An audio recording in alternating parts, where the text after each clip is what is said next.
Como ya lo hemos dicho anteriormente, la pedagogía translingüe es basada en géneros discursivos. Cuando escuchamos la palabra género de manera coloquial, típicamente pensamos en una categoría de composición artística como los géneros de la música, digamos, el vallenato, la ranchera, el género romántico, etcétera. O también podríamos pensar en géneros de literatura como la ciencia ficción, el misterio, etcétera. Estos géneros comparten similitudes en términos de forma, estilo o contenido. Sin embargo, cuando nos referimos a géneros discursivos en el contexto educativo de nuestra pedagogía translingüe, nos referimos específicamente a un conjunto de familias que son frecuentemente utilizadas en los procesos de enseñanza en la escuela y que tienen ciertas características que las hacen similares a ciertos textos y diferentes a otros. Los géneros discursivos son tipos de textos que se desarrollan en contextos sociales específicos con propósitos comunicativos muy particulares. En otras palabras, cada género tiene una función social, una estructura organizativa típica y un lenguaje característico que lo distingue de otros textos o géneros. Ya en videos previos habíamos referenciado esta gráfica que nos presenta un mapa conceptual de los propósitos sociales de los textos. Como podemos ver, cautivar o entretener, informar o evaluar. Estos propósitos sociales nos dan pie para categorizar ciertos textos en 7 familias de géneros discursivos. Las historias nos cuentan una secuencia de eventos con o sin orden cronológico. Las crónicas nos dan eventos en orden cronológico, eventos significativos en la vida de alguien, como una autobiografía, en las etapas de la vida, una biografía, o en etapas de la historia, como un recuento histórico. Las explicaciones nos dan cuenta de causas y efectos, como una secuencia de eventos en una explicación secuencial, múltiples causas por un efecto, como en la explicación factorial, o la explicación consecuencial, que es la que nos presenta múltiples efectos de una causa. La familia de los reportes nos da información sin orden cronológico. Un reporte descriptivo nos describe un fenómeno, un reporte clasificatorio nos clasifica diferentes fenómenos y un reporte composicional nos presenta partes de un todo. Con respecto a la familia de los procedimientos, tenemos procedimientos, protocolos o recuentos de procedimiento. Los primeros nos indican cómo realizar una actividad, el protocolo nos indica qué hacer o qué no hacer, y el recuento de procedimiento, como se hacen en ciencias, cómo fue hecho un procedimiento específico. Llegamos a la familia de los argumentos, cuyo propósito es persuadir, ya sea defendiendo un punto de vista, como en el persuasivo, un argumento persuasivo, o analizando más de un punto de vista, como un argumento analítico, que también se llama discusión. Finalmente tenemos los textos de respuesta, que nos presentan una reacción con emoción frente a un texto, en este caso sería un comentario personal, la evaluación de un texto, de un escrito, verbal, visual o musical, como una reseña, y la interpretación del mensaje de un texto con el género llamado interpretación. La tabla presenta las 7 familias de géneros y los géneros correspondientes a cada familia. Veamos un poco más en detalle las características lingüísticas de cada género. Esta lista nos indica la familia, los géneros que componen la familia y el propósito de cada género. Además de esto, Nos indica también las etapas y las fases de cada género. Nos indica, por ejemplo, que un recuento, cuyo propósito es recontar eventos, tiene dos etapas, la orientación y una secuencia de eventos. El propósito principal de la narrativa, como se puede ver, no es recontar eventos, sino resolver una complicación. Por esto, tiene diferentes etapas como son la orientación, la complicación y una resolución, como etapas obligatorias. La evaluación puede o no puede ser parte de una narrativa. Las fases hacen parte de las diferentes etapas y son las que dan la identidad propia a cada texto y a su tema particular. Por ejemplo, en la etapa de la complicación de una narrativa, podríamos tener una serie de problemas menores con sus reacciones, comentarios y reflexiones que terminen en un problema mayor que luego se resuelve en la etapa de resolución.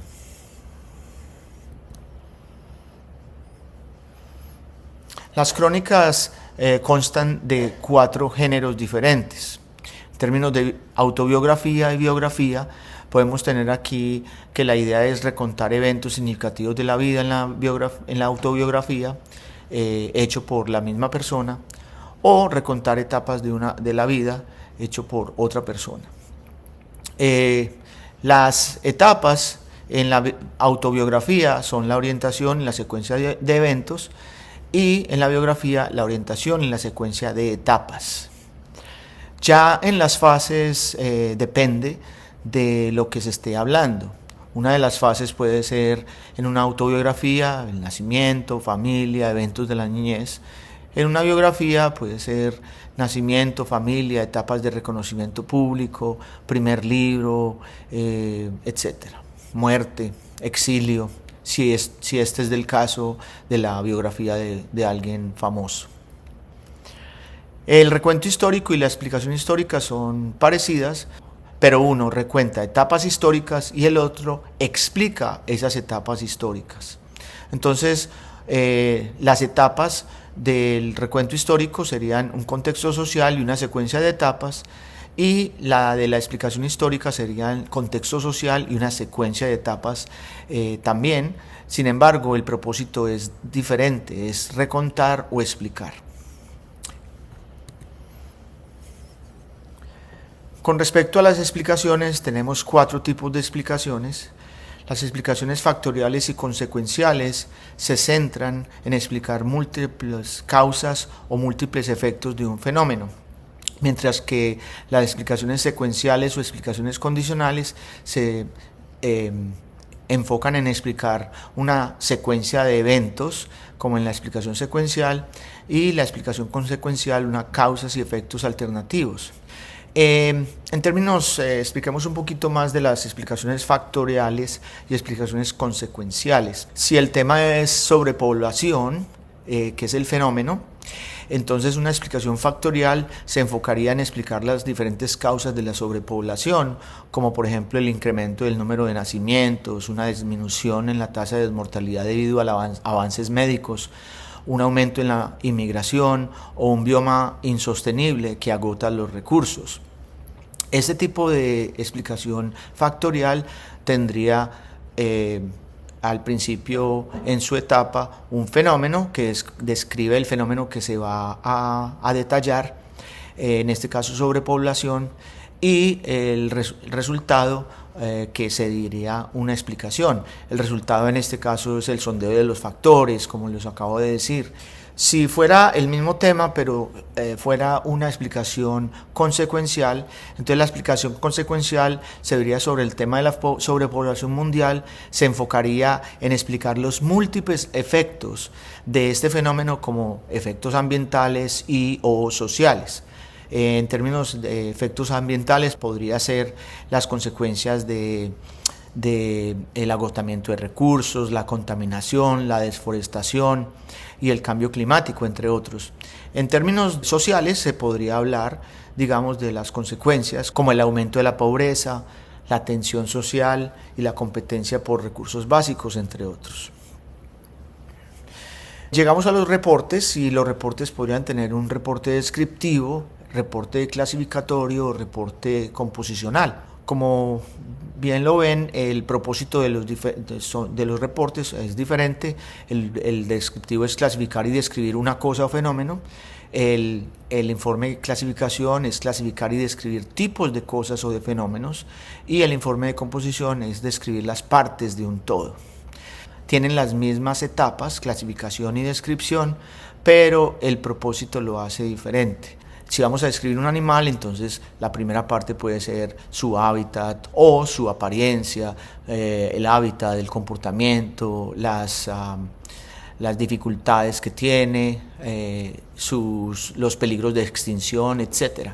Ya las fases son las que determinan esos temas específicos que se van a tratar, pero siempre dentro de las etapas de clasificación y descripción. Con respecto a los procedimientos, podemos ver que hay varios tipos de procedimientos. El primero, más conocido, es un procedimiento para dar instrucciones. Entonces, se dan instrucciones sobre cómo realizar una actividad. Las etapas serían un propósito, los materiales y un método. Un género muy particular del procedimiento es la receta, digamos. En una receta se dan instrucciones sobre cómo realizar una actividad, en este caso, cómo cocinar un plato. Hay otros como el protocolo, que nos indican qué hacer y qué no hacer. Las últimas dos familias de géneros son los argumentos y las respuestas. Con respecto a los argumentos, hay dos tipos de argumento, uno es de exposición y otro de discusión. La diferencia entre estos dos es que la exposición defiende un punto de vista. Tesis, argumentos y reiteración se presentan alrededor de este punto de vista para dar una posición y defender esa posición. Entonces, las fases pueden ser una postura, un sondeo de argumentos, recuento, reiteración de la postura. Una discusión es diferente porque es un argumento que analiza más de un punto de vista. Entonces, se abre la idea de un tema, o sea, se dice cuál es el tema y se presentan las dos posturas. Finalmente, debe haber una resolución. Este tipo de estructuras les ayudan mucho a los niños y a los jóvenes para poder realizar sus argumentos de una forma organizada y clara. Finalmente tenemos los textos de respuesta que básicamente evalúan textos. Tenemos un comentario personal, la interpretación o la reseña. En términos de comentario personal, la idea es reaccionar emocionalmente frente a un texto y se da la evaluación y una reacción a ese texto en términos de las etapas. En términos de la interpretación, la idea con este texto es evaluar un texto literario, visual o musical. Esto se utiliza mucho en la escuela, en el que las etapas son el contexto, o sea, se da como una idea de qué texto se va a interpretar, una descripción del texto y una evaluación. Finalmente, la reseña consiste en interpretar el mensaje de un texto. Se da mucho en análisis literario. Se hace la evaluación, luego la sinopsis y una reevaluación. En este caso, las fases serían el contexto, descripción y evaluación. La identificación de estos géneros discursivos son importantes en el avance académico de los estudiantes durante sus años de escuela, ya que brindan la oportunidad a los maestros de proveer a sus estudiantes con guías discursivas fundamentales y útiles para su éxito académico. Debido a su importancia en todas las tareas académicas y su transversalidad, son ideales para utilizarse para mejorar el desempeño académico de una lengua extranjera. Los programas de estudio e instituciones enteras pueden organizarse alrededor de estos géneros discursivos, ya que brindan una guía lingüística sólida para los contenidos académicos en las áreas de contenido. En los materiales adjuntos proveeremos descripciones detalladas y varios ejemplos en muchos géneros aquí reseñados.